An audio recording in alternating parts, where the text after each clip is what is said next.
Good morning mga Lodi. For today's video, usapang wiring ho tayo. Tuturo ko sa inyo yung mga CDI sockets at saka mga rectifier socket na dapat nating malaman bilang may motor. Ay alam po natin ang mga function ng mga wiring.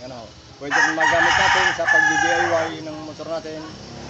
Ganun din, magagamit natin sa mga kapwa natin mekaniko, magiging guide natin para po sa mga conversion ng ating mga socket. Kung bago lang po kayo sa ating YouTube channel, Idars Motovlog, pakisubscribe lang po, pakilike din ang ating mga video.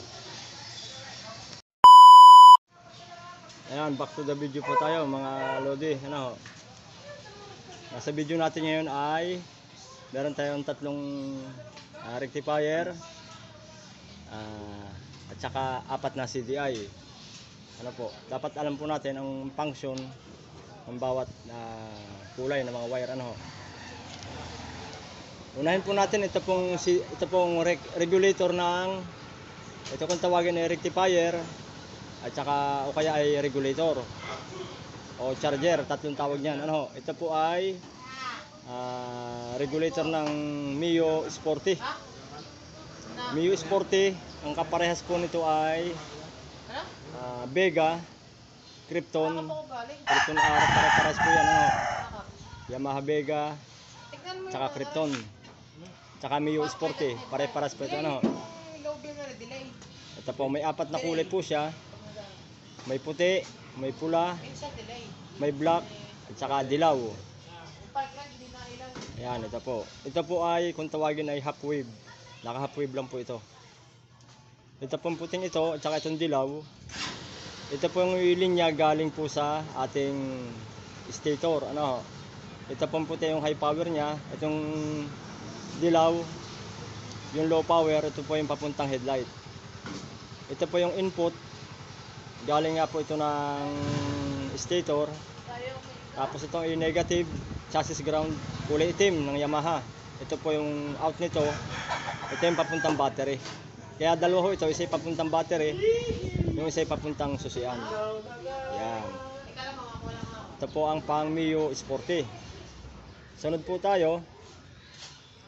Ito naman po ay regulator ng Smash 115. Ang kapareho nito, Smash 115, Smash 110, pare-pareho yan. Shogun 125. Yan, pare-pareho po yan na regulator. Half wave din po ito. Yan. Nasa harap natin ito pong may control na ito. Ito kung mapapansin po natin, halos kaparas po ito ng sa Mio. Isang linya ang linya nila. Parehas sila ng linya ng Mio. Kaya posible po na ito pwedeng gamitin na magkapareho. Kung wala kayong mabiling pang Mio, pwede yung pang Smash. Po? Ganon din po, ito po yung galing stator ng ating Smash. Yun pong puti na may stripe na pula. Ito po yung dilaw na may stripe na puti. Ito po ang galing ng stator natin. Ito yung high power. Ito yung papuntang headlight.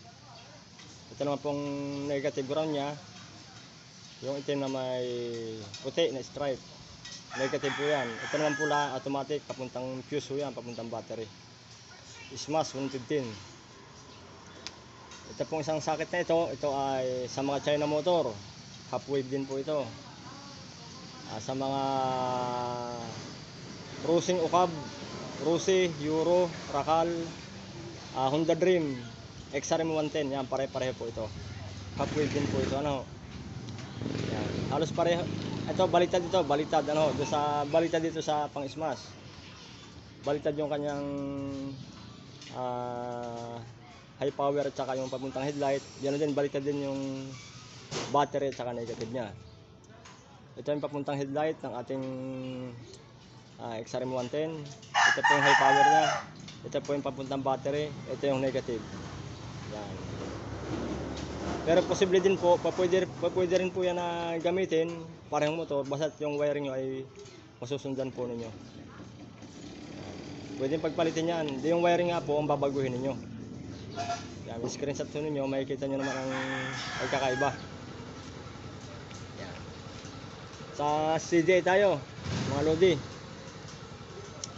Ito po ay CDI ng ating Mio Sporty. Yan, Mio Sporty. Yan, ito po yung pinaka-contil niya. Original po ito, Murik ang tatak. Ito po ang CDI natin ay original to. Nagpalitan tayo ng CDI, ito po sa motor natin, nagpalitan tayo ng Power Max. Ito po ang linya niyan. Ito pong kulay orange, ito po yung papuntang ignition coil. Yung kulay brown, ito po yung accessory wire, 12 volts.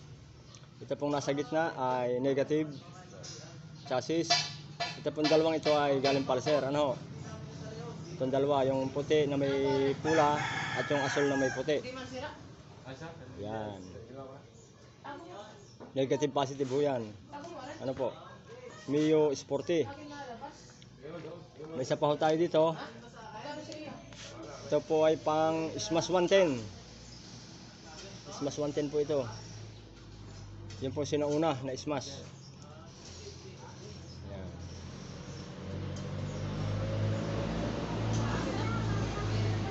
Yan. Tingnan po ninyo. Nandito po yung contil sa harap. Yan o. Ito. Smash 110. Ito po ay papuntang yung puti na may asul, ignition coil.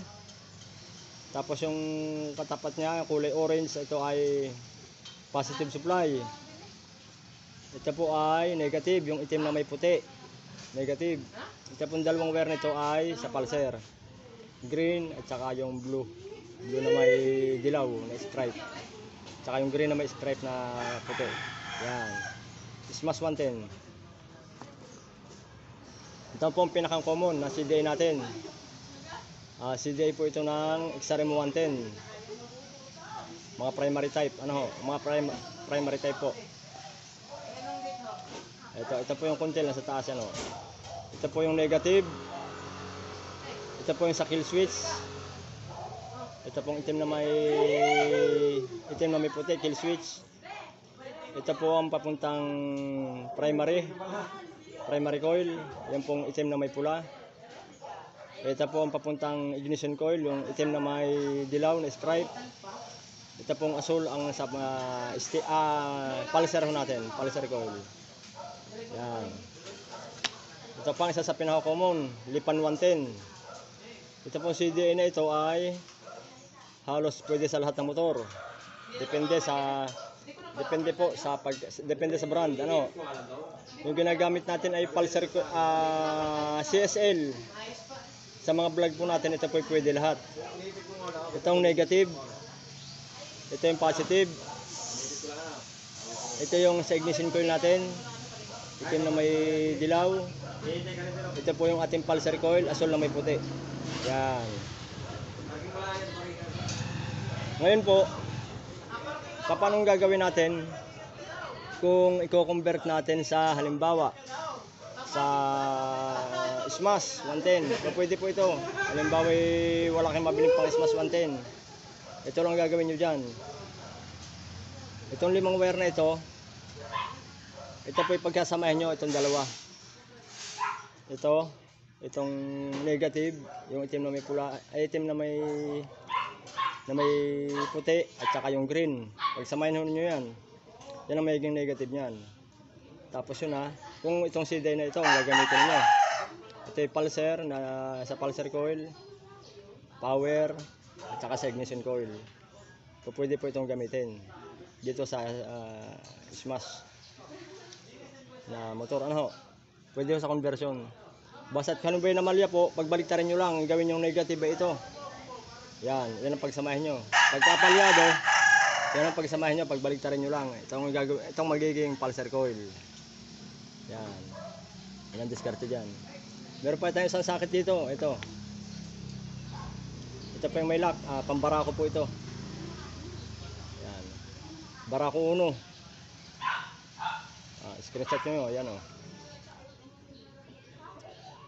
Ito yung ating ground. Nasa gitna.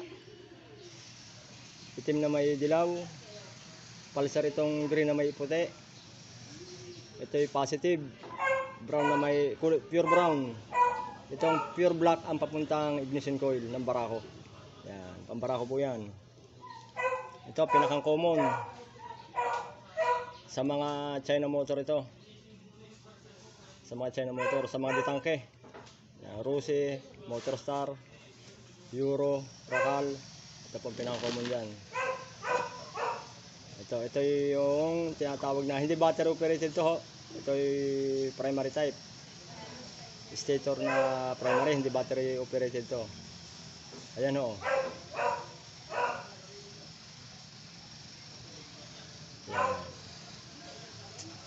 Ito yung sa primary coil, brown na may itim. Ito yung sa susian, itim na may puti.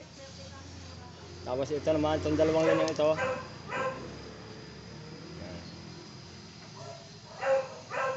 Itong dalawang ito ay magkasama. Wala tayong CDI ng China motor ditangke. Pulsar ito, dalawa. Black white, green white at saka blue white. Tapos ito yung sa coil. Tapos negative yan. Kung magko-convert din kayo ng 4-pin, ito yung 4-pin natin ng CDI. Ganun din kagaya sa kanya. Pagsamahin nyo lang green at saka pure green at saka green na may puti. Pagsamahin nyo yan, may negative yan. Huwag nyo nang gamitin ito kung ibabattery operated nyo. Itong puti na may itim, huwag na yan. Yan ang mangyayari nyan. Kung palyado, pagbalitarin nyo. Itong isang ground yung gawin yung ground, itong asol. Tsaka ito yung gawin yung pulser. Yan ang diskarte dyan. Yan, sana may natutunan kayo sa ating vlog ngayong araw. Sa mga kapwa natin mekaniko na nakakalimutan yung linyada ng mga wiring. Yan po, tinuro ko na sa inyo. Ganun din yung wiring ng ating mga regulator. Pwede yung pagpalit-palitin yan. Basta't nasa diskarte lang yan ng mekaniko. Salamat po ng marami sa inyong panonood at mabuhay tayong lahat.